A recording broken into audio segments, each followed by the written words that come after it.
হ্যাঁ মিস্টার তালহা, বলুন আপনার কি জানার আছে? আসলে আমি এই প্রশ্নটা নিয়ে এসেছিলাম, সেটা হলো যে না, কোনো সমস্যা নাই, আপনি নির্দ্বিধায় বলতে পারেন, কি বলবেন বলেন, সমস্যা নাই। আচ্ছা মামা, আল্লাহ বলেছেন তার সর্বপ্রথম সৃষ্টি করছে কলম, তাহলে মানুষ কয় নম্বর সৃষ্টি? হ্যাঁ ভাগ্নে, তুমি খুব সুন্দর একটা প্রশ্ন করেছো। আল্লাহর প্রথম সৃষ্টি কলম। এর প্রমাণ হলো আল্লাহ রাসূল সাল্লাল্লাহু আলাইহি ওয়াসাল্লাম হাদিসে বলেছেন, ক্বালা রাসূলুল্লাহ সাল্লাল্লাহু আলাইহি ওয়াসাল্লাম, ইন্না আউওয়ালা মা খালাকাল্লাহুল কলামা ফাকালা লাহু আকতুব, ক্বাল রব্বি ওয়া মাযা আকতুব, ক্বাল আকতুব মাকাদিরা কুল্লা শাইইন হাত্তা তাকুমা আস-সাআত।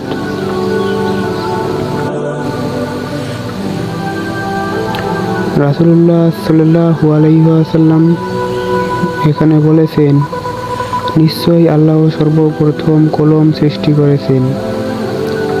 তারপর তাকে বললেন, লিখো। কলম বলল, হে আমার রব, আমি কি লিখব? আল্লাহ বললেন, কিয়ামত পর্যন্ত যা কিছু হবে তার তাকদীর লিখো। সুনানে আবু দাউদ, হাদিস নাম্বার 4700। হ্যাঁ তালহা, মানুষ কত নাম্বার? কোরআন হাদিসে মানুষ সৃষ্টির ক্রমিক নাম্বার সরাসরি বলা নাই, তবে বড় বড় আলেমেরা বলেন আল্লাহর প্রথম সৃষ্টি আরশ, কলম, লাউহে মাহফুজ, তারপর ফেরেশতা, দিন, এরপর মানুষ। মানুষকে আল্লাহ দুনিয়াতে খলিফা হিসেবে পাঠিয়েছেন। আল্লাহ তাআলা বলেন, খলাকাল ইনসান মিন সলসালিকাল ফাখর। আল্লাহ বলেছেন, তিনি মানুষকে সৃষ্টি করেছেন ওরা মাটির মতো শুষ্ক মাটি থেকে। একটা গুরুত্বপূর্ণ, আল্লাহ আরেকটা আয়াতে বলেছেন যে লাকাদ খালাকনাল ইনসানা মিন সুলালাতিন মিন তিন। সূরাতুল আল-মুমিনুন 23 নম্বর সূরা 12 নম্বর আয়াত।